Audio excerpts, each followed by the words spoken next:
Hello, this is Olivier. In this video, we will talk about links between MDF objects.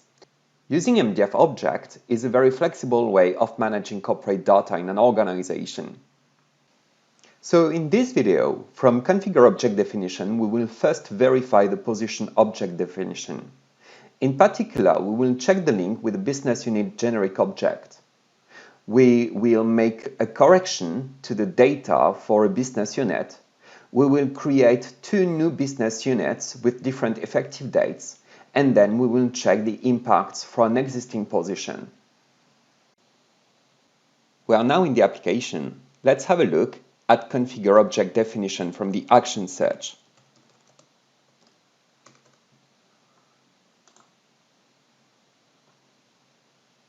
I will search for object definition and I will select position from the list.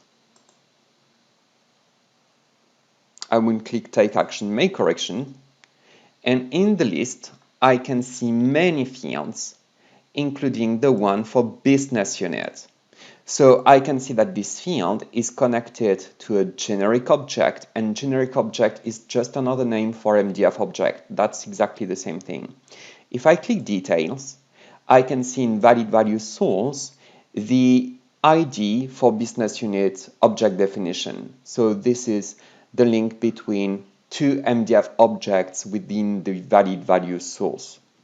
I'm going to click Done, and I'm going to click Cancel. Let's have a look at what we have in Manage Data for a position. From here, I'm going to select Position, and then I will just select the first one in the list, Account Manager. So for the Account Manager position, we can see the business unit. It's called Corporate Industries, and the code is ACE_IND. If I click on the card, notice that I do not have a description at the moment. So let me have a look. If I go to the business unit, and if I check what I have for Corporate Industries, I'm going to click Action, Take Action, Make Correction, and I'm going to change the name, and I'm going to add the description.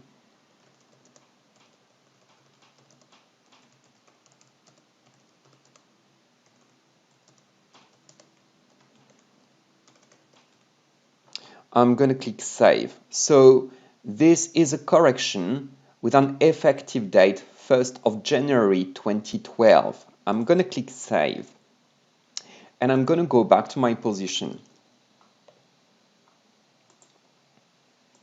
I will go back to the first one in the list, Account Manager. Notice that nothing changes. I still do not have the description because probably this position existed afterwards. If I click on Take Action, Make Correction,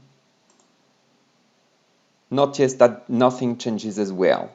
However, if I click Cancel there, and if I want to insert a new record with today as an effective date, click Proceed, notice that immediately the name of the business unit is a little bit different and corresponds to the correction that I just made.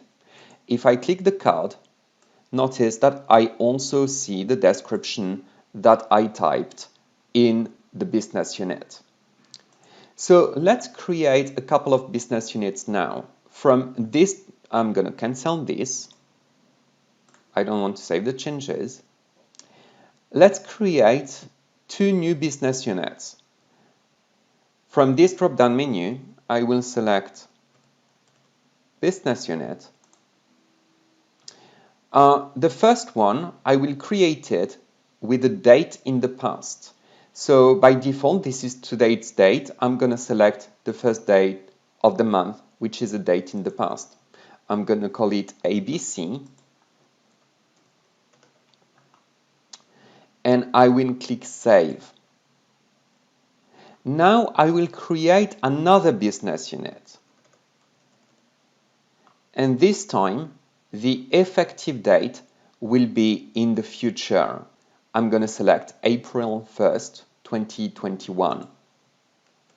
and I'm going to code it EDF. I'm going to click Save. Let's go back to my position. And I will select the first one in the list. So first, let's try to make a correction. So the date, the effective date, is the 1st of January 2000. In the list of business units that is available to me, I do not see the newly created business units because they do not exist as of January 1st, 2000.